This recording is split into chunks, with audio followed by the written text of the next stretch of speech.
எல்லோருக்கும் வணக்கம். நான் கிராண்ட்மா பேசுகிறேன். விஜய் அவர்களுக்கு மெஜாரிட்டி கிடைக்காதனால அவர் கூட்டணி கூடலாம் பேசிக்கிட்டு இருக்காரு. காங்கிரஸோட கூட்டணி சேர்றது உறுதியாயிடுச்சு. அவர் நாளைக்கு முதல்வர் ஆகிறாரு. அது கிட்டத்தட்ட உறுதியான செய்தி. 2 வாரம் அவர் அவகாசம் கேட்டிருக்காரு கவர்னர்கிட்ட.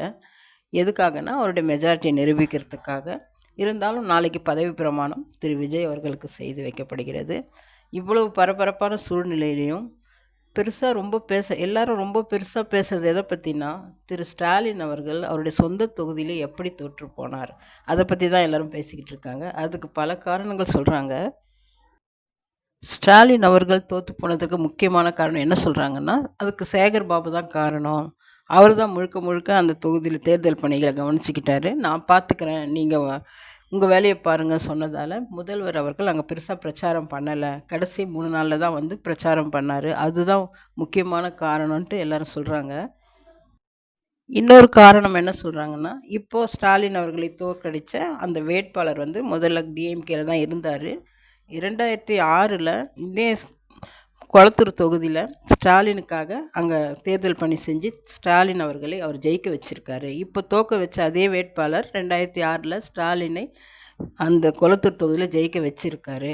ஆனாலும் அவரை நம்பாமல் அவரை கட்சி விட்டு நீக்கிட்டு சேகர் பாபு அவங்க திமுகவில் சேர்த்துக்கிட்டாங்க. அந்த கோவத்தில் தான் இவர் என்ன பண்ணுறாருன்னா, விஜயை பயன்படுத்தி ஸ்டாலின் அவர்களை தோற்கடிச்சிட்டாரு. அதுவும் ஒரு காரணம் அப்படின்னு சொல்கிறாங்க.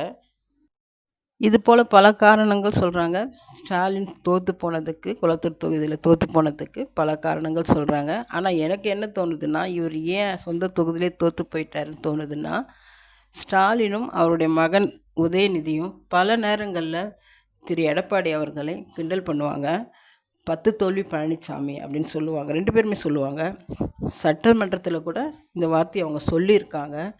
அவங்க அது மாதிரி சொன்னதுனால தான் இவங்களுக்கு இன்றைக்கி இந்த நிலைமை ஏற்பட்டிருக்கு தான் நான் நினைக்கிறேன். எடப்பாடி அவர்கள் அவருடைய கட்சி தோற்றுருக்கலாம், ஆனால் அவர் எந்த இடத்துலையும் அவர் தோற்றது கிடையாது. ஆனால் இன்றைக்கி இவங்களுடைய கட்சியில் நிறைய பேர் ஜெயிச்சிருக்காங்க. முதல்வராக இருக்கிற இவரே தோற்று போயிட்டார்னா அதுக்கு முக்கியமான காரணம் 10 தோல்வி பழனிசாமின்னு இவங்க சொல்லி கிண்டல் செஞ்சதுதான்னு நான் நினைக்கிறேன்.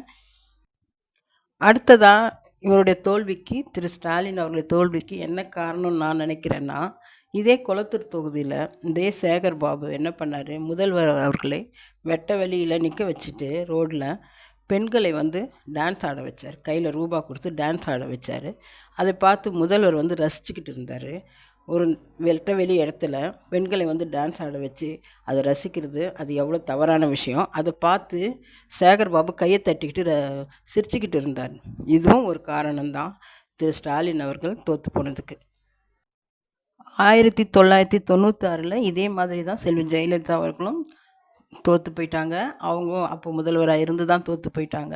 ஆனால் அவங்க மட்டும் தோக்கலை, அவங்களுடைய கட்சியே தோற்றுடுச்சு. அதுக்கு முக்கிய காரணம் எல்லாரும் சேர்ந்து அவங்கள கார்னர் பண்ணாங்க. அவங்க தனியாளாக இருந்தாங்க.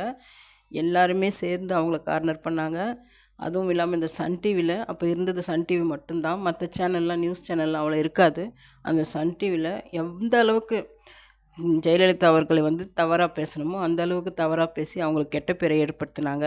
அதனால தான் அவங்க அன்றைக்கி தோற்று போயிட்டாங்க. அவங்களோட தோல்வியை எல்லாருமே கொண்டாடினாங்க. எல்லா ஆண்களும் கொண்டாடினாங்க. செல்வி ஜெயலலிதா அவர்களை தோற்கடித்தவரை அவ்வளோ பாராட்டினாங்க, அவ்வளோ புகழ்ந்து பேசினாங்க. அவரை அவ்வளோ கொண்டாடினாங்க எல்லாருமே. ஜெயலலிதாவே தோற்கடிச்சிட்டார் இவர் அப்படின்னு அந்த ஆளை அவ்வளோ கொண்டாடினாங்க அப்போது. ஆனால் இப்போ என்ன பண்ணுறாங்கன்னா, இவங்க மேலே எந்த தப்புமே இல்லாத மாதிரி யாரோ சூழ்ச்சி பண்ணி இவரை தோற்கடித்த மாதிரி பேசுகிறாங்க. அது இல்லை உண்மை. அன்றைக்கி ஜெயலலிதா அவங்கள தோற்கடிச்சு தான் சூழ்ச்சி பண்ணி தோற்கடித்தாங்க. ஸ்டாலின் அவர்கள் அவர் சொந்த தொகுதியிலே தோற்று போனதுக்கு முழுக்க முழுக்க காரணம் திரு ஸ்டாலின் அவர்கள் மட்டும்தான், அவருடைய கட்சி மட்டும்தான். ஏன்னா 1996 ஜெயலலிதா அவர்களை சூழ்ச்சி பண்ணி அவரை தோற்கடித்தாங்க. இப்போ 2026 அதோட பதில் இப்போ இவங்களுக்கு கிடைக்குது. அதோட பலன் இப்போ இவங்களுக்கு கிடைக்குது. தீதும் நன்றும் பிறர் தர வாரா, எல்லாத்துக்குமே காரணம் அவங்களே தான், மற்றவங்க யாரும் கிடையாது. அவர் தோற்று போனதுக்கு காரணம் முழுக்க முழுக்க ஸ்டாலின் அவர்களும் அவர் கட்சியை சேர்ந்தவங்க மட்டும்தான். காங்கிரஸ் இப்போது தாவேகா கூட கூட்டணி சேர்ந்துட்டாங்க. 2 மந்திரி பதவி கேட்டிருக்காங்க, மேயர் பதவியும் கேட்டிருக்காங்க. அதுக்கெல்லாம் உடன்பட்டு தான் திரு விஜய் அவர்கள் கூட்டணியில் சேர்த்துக்கிட்டாரு. இன்னும் அவருக்கு வந்து நிறைய பேர் தேவைப்படுறாங்க. 5 பேர் தான் இப்போ இருக்காங்க. இன்னும் அவருக்கு 6 எம்எல்ஏ தேவைப்படுறாங்க. அவர் அதுக்காக என்ன பண்ண போறார் தெரியல. இனிமேல் தான் தெரியும். கம்யூனிஸ்ட்டுக்கிட்ட சொல்லியிருக்காரு. அவங்க கலந்து பேசி முடிவு பண்ணி விஜய் கிட்ட பதில் சொல்கிறதா சொல்லியிருக்காங்க. எப்படியும் விஜய் அவர்கள் நாளைக்கு முதலமைச்சர் பதவி ஏற்றிடுவார். அதுக்கப்புறம் 2 வாரம் அவகாசத்தில் அவருடைய மெஜாரிட்டியை கண்டிப்பாக நிரூபிச்சிடுவார். திரு விஜய் அவர்கள் நாளை பதவி ஏற்ற உடனே எதுக்காக அவர் முதல் கையெழுத்து போட போகிறார் அப்படின்னு எல்லாரும் ஆவலோடு எதிர்பார்த்துக்கிட்டு இருக்காங்க. 2021 தேர்தலில் முதல் கையெழுத்து நீட்டு விலக்குக்கு தான் நாங்கள் முதல் கையெழுத்து போடுவோம்னு உதயநிதி சொன்னார். ஆனால் இது வரைக்கும் அதுக்கு பதிலே கிடைக்கல. அதே மாதிரி தான் இப்போ விஜய் வந்து நிறைய அறிக்கை கொடுத்துருக்காரு, நிறைய இலவசங்கள்லாம் கொடுத்துருக்காரு. அவர் நாளைக்கு எதுக்காக முதல் கையெழுத்து போடுறாருன்னு பார்ப்போம்.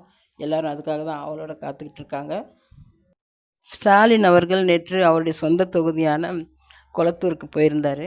அவருக்கு வாக்களித்த மக்களுக்கெல்லாம் நன்றி சொல்கிறதுக்காக போயிருந்தார். அங்கே நிறைய கூட்டம் இருந்தது. அவர் பிரச்சாரம் பண்ணும்போது கூட அந்த அளவுக்கு கூட்டம் இல்லை. அவர் தோத்துட்டாருன்னும் போது நிறைய கூட்டம் அங்கே சேர்ந்துருந்தாங்க. அவருக்கு பின்னாடி நின்றுக்கிட்டு, ஜீப்பில் பின்னாடி நின்றுக்கிட்டு சேகர்பாபு தேம்பி தேம்பி அழுகுறாரு, குழந்த மாதிரி அழுகுறாரு. அழுகிறதுக்கு என்ன இருக்குன்னே தெரியல. அதே போல் அவரை பார்க்க வந்த மக்களில் சில பேரும் அழுதாங்க. ஸ்டாலின் வந்து அவருக்கு ஆறுதல் சொன்னார், யாரும் அழுவாதீங்க அப்படின்னு சொன்னார். அவர் வந்து பாருங்கள், அந்த தோல்வியை வந்து ஒரு 2 நாள் கஷ்டப்பட்டுட்டு இருந்தார். 3ஆவது நாள் என்ன பண்ணுறாருன்னா, அடுத்த தேர்தலுக்கு தயாராகிட்டார் திரு ஸ்டாலின் அவர்கள். இப்போத்தேருந்தே மக்கள்கிட்ட அவர் உறவாடிக்கிட்டு இருக்கார். அவருடைய நன்றியை சொல்கிறதுக்காக அவர் போனார். அதே சமயத்தில் மக்களும் அவரை வந்து சந்தித்தாங்க. கொஞ்சம் எமோஷ்னலாக தான் இருந்தது நேற்று அவர் நடந்துக்கிட்டது. தோல்வி அடைஞ்சாலும் அடுத்தது எப்படி நம்ம ஜெயிக்க போகிறோன்ட்டு அடுத்த வேலையை கவனிக்க போகிறாங்க பாருங்கள். அதுதான் திமுகவோடைய ஸ்பெஷலே.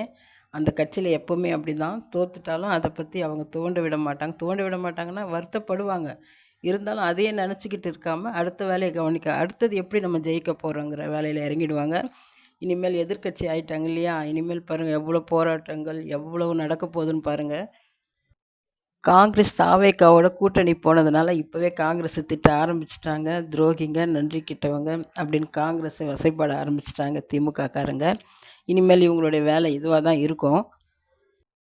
திரு விஜய் அவர்கள் சட்டமன்ற தேர்தலில் வெற்றி பெற்றது பெரிய விஷயந்தான். அவர் முதல்வர் ஆகிறது அதை விட பெரிய விஷயந்தான். ஆனால் அதை விட பெரிய விஷயம், இன்னும் 5 வருடம் அவர் ஆட்சியை வந்து ரொம்ப கவனமாக நடத்தணும்.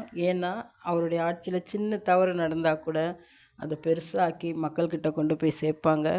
அதை கொண்டு போய் சேர்க்குறதுக்கு அவங்களுக்குன்னு சில ஆளுங்கள்லாம் இருக்காங்க. சத்யராஜ், பிரகாஷ் ராஜ், சூர்யா, கார்த்தி போன்ற ஆளுங்கள்லாம் இருக்காங்க. அதை வச்சு அவங்க மக்கள்கிட்ட போய் சேர்ப்பாங்க. அவங்களுடைய ஆட்சியில் பெரிய தவறு நடந்தால் கூட யாரும் பேச மாட்டாங்க. அதனால் விஜய் அவர்கள் ரொம்ப கவனமாக ஆட்சி செய்வார் நம்புவோம். அவருக்கும் தெரியும் இந்த கட்சி எந்த அளவுக்கு இறங்கி வேலை செய்வாங்கன்னு. அதனால் விஜய் அவர்கள் ரொம்ப கவனமாக இருப்பார். பிடிச்சிருந்தால் லைக் பண்ணுங்கள், மறக்காமல் சப்ஸ்கிரைப் பண்ணுங்கள். நன்றி, வணக்கம்.